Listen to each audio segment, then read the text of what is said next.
Ciao ragazzi e benvenuti ad una nuova puntata dell'Inspiegabile Podcast.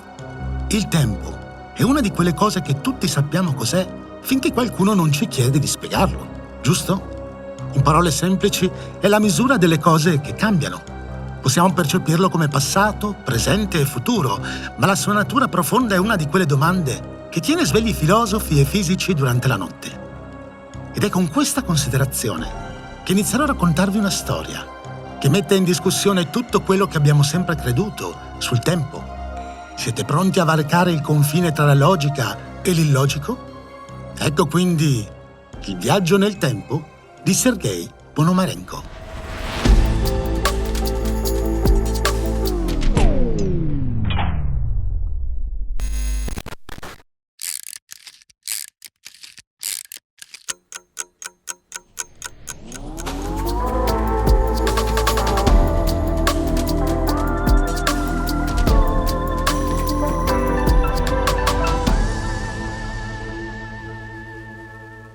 Nel 2006, a Kiev, nel bel mezzo di una strada affollata, un uomo camminava con fare stranito. Indossava una camicia bianca, un completo elegante, ma di un modello che ricordava quelli che si usavano molti anni fa. Tuttavia, ciò che attirava maggiormente l'attenzione dei passanti era la macchina fotografica che portava al collo, un apparecchio bianco come non se ne vedevano in giro da decenni. L'uomo si guardava attorno con aria attonita.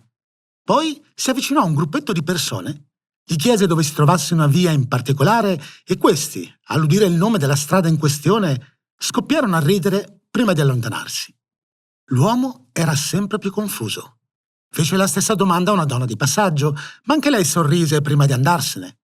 Alla fine, due poliziotti di passaggio gli si avvicinarono e gli chiesero se avesse bisogno di aiuto. L'uomo gli fece la stessa identica domanda. Disse di essersi perso e di non riuscire più a trovare casa sua. All'udire il nome della via che stava cercando, i poliziotti si guardarono sbigottiti. Quella strada non esisteva più. Era stata eliminata completamente dalla città dopo la caduta dell'Unione Sovietica. La caduta dell'URSS? Chiese l'uomo sbigottito. Ma come? Quando sarebbe caduta l'Unione Sovietica? Il dialogo si stava facendo sempre più strano. I due agenti iniziarono ad insospettirsi.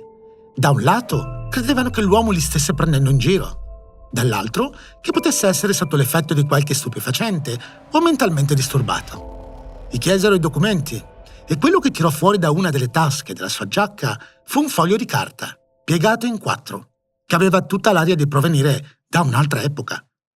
Una volta aperto, gli agenti rimasero senza parole. Sebbene molto vecchio e ingiallito, il documento sembrava autentico, uno di quelli che venivano rilasciati negli anni 50 a Kiev. L'uomo di fronte a loro si chiamava Sergej Ponomarenko, ma la sua data di nascita, indicata sul documento, non aveva nessun senso. 16 giugno 1932. Se così fosse stato, avrebbe dovuto avere più di 70 anni. Com'era possibile? E dimostrava non più di 25. Era quello un documento falso? Uno scherzo? Per un attimo pensarono di condurre Sergej alla stazione di polizia per interrogarlo. Poi però, vedendolo realmente sconvolto e disorientato, preferirono accompagnarlo a un centro psichiatrico nelle vicinanze, in modo che potesse essere visitato da un medico. Pavlov Kutrikov, lo psichiatra che lo prese in cura, lo sottopose immediatamente ad una seduta per valutare il suo stato mentale. Sebbene Sergej indossasse abiti strani per quell'epoca e fosse in possesso di un vecchio documento, era sicuro di poter spiegare il tutto logicamente e forse addirittura di poter aiutare l'uomo a rinsavire. Ma non sarebbe stato così semplice come pensava. Dapprima Sergej rimase in silenzio. Sembrava non sapere cosa dire in quella situazione. Era perfettamente conscio del fatto che la versione raccontata ai poliziotti poco prima non avesse nessun senso. Allo stesso tempo, non riusciva a capire cosa gli fosse veramente successo. Aveva davvero fatto un salto in avanti nel tempo di 50 anni? O era semplicemente confuso? Il dottor Kutrikov insistette. Se ha deciso di rimanere in silenzio per l'intera seduta, come crede che possa aiutarla a far chiarezza sulla situazione? E così l'uomo iniziò finalmente a parlare. Il racconto di Sergej aveva tutta l'aria di essere il prodotto di una mente disturbata o di una fervida immaginazione. Secondo la sua versione dei fatti, Prima di trovarsi perduto tra le strade di Kiev, era uscito di casa per incontrare una ragazza, Valentina. Era uno dei primi appuntamenti con la giovane, quindi avrebbe pensato di portare con sé la sua macchina fotografica. Ma mentre passeggiavano per le vie della città, si sarebbe reso conto che proprio sopra di lui, nel cielo, era presente uno strano oggetto volante. Incuriosito e desideroso di documentare l'evento, avrebbe impugnato velocemente l'apparecchio fotografico che aveva al collo, rivolto il mirino verso lo strano oggetto e scattato una fotografia. Ed è a quel punto che il tutto si sarebbe fatto incomprensibile. In una frazione di secondo, Sergei si sarebbe ritrovato in una città sconosciuta. Vi erano alcuni elementi attorno a lui che riconosceva. La disposizione delle strade era quella di pochi istanti prima, ma gli edifici erano diversi. Ce n'era un numero maggiore e sembravano più moderni. La gente era vestita in modo bizzarro e nella confusione più totale avrebbe iniziato a fare domande ai passanti per capire dove si trovasse e come potesse tornare a casa. Il dottore assunse un'espressione perplessa. Quindi Sergei ebbe un'idea. Aveva ancora la sua macchina fotografica al collo e al suo interno era presente il rullino con il quale aveva scattato le fotografie quel giorno. Lo consegnò al medico, chiedendogli di farlo sviluppare per avere la prova di quanto raccontato. Ma quando lo stesso finì nelle mani del medico, l'uomo non seppe più cosa pensare. Si trattava di un rullino all'apparenza nuovo, ma il modello era decisamente antico. Non aveva mai visto uno così in precedenza. L'unica cosa da fare, a quel punto, era quella di rivolgersi a qualcuno che avesse potuto risolvere il mistero. Un esperto di fotografia, che ne riconoscesse il modello e soprattutto fosse in grado di rivelare le immagini che conteneva. L'esperto di fotografia, che venne interpellato, alla vista del rullino rimase sbigottito. A detta sua, quel particolare modello non veniva più fabbricato da moltissimo tempo, forse da prima degli anni 70. Non era neppure sicuro se fosse possibile procurarsene qualcuno, magari acquistandolo da un appassionato di collezionismo. Insomma, il fatto che Sergei lo avesse presentato come prova ed estratto dalla sua macchina fotografica era semplicemente assurdo. Ma la cosa più strana riguardava lo stato di conservazione di quel rullino. Se davvero Sergei fosse stato un semplice farsante, come si spiegava che apparisse nuovo di zecca? Da dove se l'era procurato? Fatto sta che grazie anche allo straordinario stato di conservazione della pellicola, l'esperto fotografo fu in grado di rivelare le immagini che conteneva. E le fotografie ottenute dopo averlo sviluppato lasciarono tutti a bocca aperta. Si trattava di 3 immagini in bianco e nero. In una di esse appariva Sergei con gli stessi abiti che indossava al momento del ritrovamento, la camicia bianca e il completo. In un'altra foto appariva seduto su un muretto tenendo per mano una bellissima ragazza. E nell'ultimo scatto si poteva vedere uno strano oggetto sospeso a mezz'aria nel cielo, giusto al lato di una palazzina. Era quello l'oggetto volante di cui aveva parlato nel suo racconto. L'esperto fotografo fece tutte le verifiche del caso. Controllò minuziosamente che le fotografie fossero autentiche, che l'oggetto volante non fosse stato aggiunto in un secondo momento nell'immagine. Utilizzò tutte le tecniche possibili per scartare un inganno e il responso fu chiaro. Quello strano oggetto era davvero presente nei cieli di Kiev nel momento in cui Sergei lo catturò con la sua fotocamera. Una volta appurato quanto detto, il dottor Kutrikov ritornò nel centro di salute mentale dove era ancora ricoverato Sergei per ottenere maggiori informazioni. Quando entrò nella sua stanza, l'uomo gli fece subito una domanda. «Dottore, lei crede che potrei essere pazzo?» La risposta del medico fu chiara.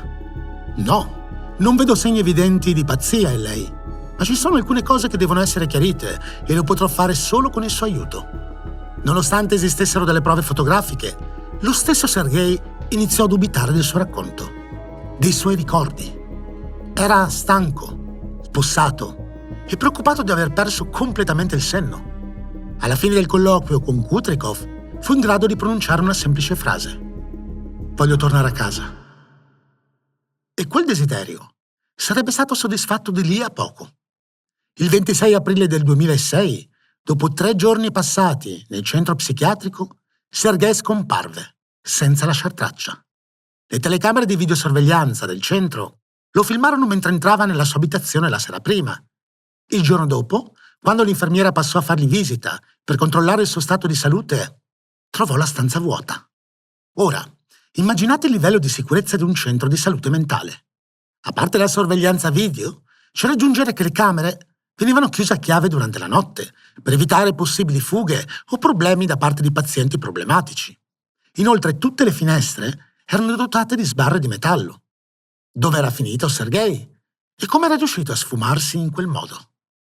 Iniziarono le indagini e l'agente di polizia, incaricato di portarle a termine, fu un certo Sergei Onoponenko, uno dei due agenti che aveva interrogato lo strano personaggio che vagava tra le strade di Kiev il giorno in cui la storia ebbe inizio. Onoponenko era forse uno dei pochi ad aver dato credito alla versione di Sergei. Si rendeva conto che quanto da lui raccontato fosse al limite della fantascienza, ma tutta quella faccenda era troppo strana per non meritare un'analisi più approfondita. Fatto sta che dopo una lunga ricerca fu in grado di portare alla luce un documento che provava senza ombra di dubbio che nel 1960 Sergei Ponomarenko aveva fatto perdere le sue tracce a Kiev e che era stato incluso tra le persone scomparse e ricercate all'epoca. Sullo stesso appariva altresì una sua fotografia, con le stesse fattezze dell'uomo che aveva incontrato sperduto tra le strade di Kiev nell'aprile del 2006. La sua ricerca negli anni 60 sarebbe però durata poco, perché nel registro appariva anche la data del suo ritrovamento, 3 giorni dopo la denuncia della sua scomparsa.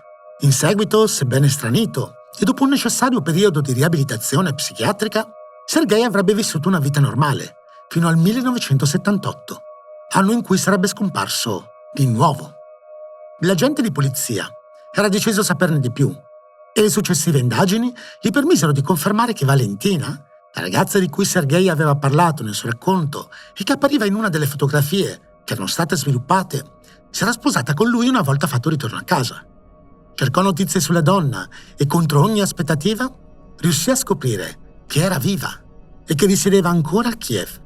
Venire a conoscenza del suo indirizzo di casa fu un gioco da ragazzi. Una volta fatto, il poliziotto decise di recarsi a casa sua per fargli delle domande sull'ex marito.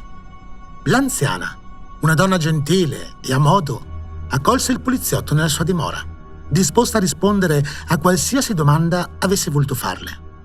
Durante l'incontro raccontò alla gente che Sergei era un uomo meraviglioso, ma fatto a modo suo, e che in numerose occasioni si era trovato al centro di accese discussioni con i suoi amici, che lo consideravano un bugiardo, un raccontastorie, soprattutto quando affermava che nel giro di non molti anni si sarebbero usati telefoni cellulari simili a piccoli computer o il forno a microonde per cucinare. Quando poi accennava ai suoi viaggi al futuro, diveniva oggetto di crudeli burle e spesso isolato dal gruppo. Ma il momento più scioccante si verificò quando Valentina tirò fuori una fotografia da un cassetto, dietro la quale vi era scritto un messaggio. A detta sua, il marito gliel'aveva fatta avere poco prima di sparire del tutto, nel 1978. Su di essa è possibile vedere un Sergei di circa una decina d'anni più vecchio rispetto a quello che il poliziotto ricordava. Alle sue spalle un paesaggio pieno di grattacieli. Era necessario analizzarlo con maggiore attenzione per rendersi conto che si trattava di Kiev, ma una Kiev completamente diversa dall'attuale, dove spiccavano edifici e palazzi che non sono mai esistiti in quell'epoca. Dietro la foto, un messaggio. «Sto bene, cercherò di tornare il prima possibile». Firmato Sergei. E poi una data, 27 aprile del 2050. La parola agli scettici. Questo caso, come potrete immaginare, fece il giro del mondo. Di fronte a delle prove così tangibili, della possibilità di viaggiare nel tempo, come poter negare che questa tecnologia straordinaria sia molto di più che semplice fantascienza? Beh, l'unico modo per confermarlo o smentirlo fu investigare, analizzare con minuzia i dettagli della storia. E quando iniziarono a farlo gli scettici, le incongruenze e gli errori salirono alla superficie in pochissimo tempo. Lasciamo da parte per un momento l'aspetto inverosimile della vicenda e concentriamoci solo sulle prove irrefutabili. La prima cosa che venne scoperta è che il documento d'identità che Ponomarenko avrebbe mostrato agli agenti a Kiev non coincide in assoluto con quelli rilasciati all'epoca dalla quale in teoria proveniva. Questo è già un elemento sufficiente per mettere in dubbio tutta la storia. Ma c'è di più.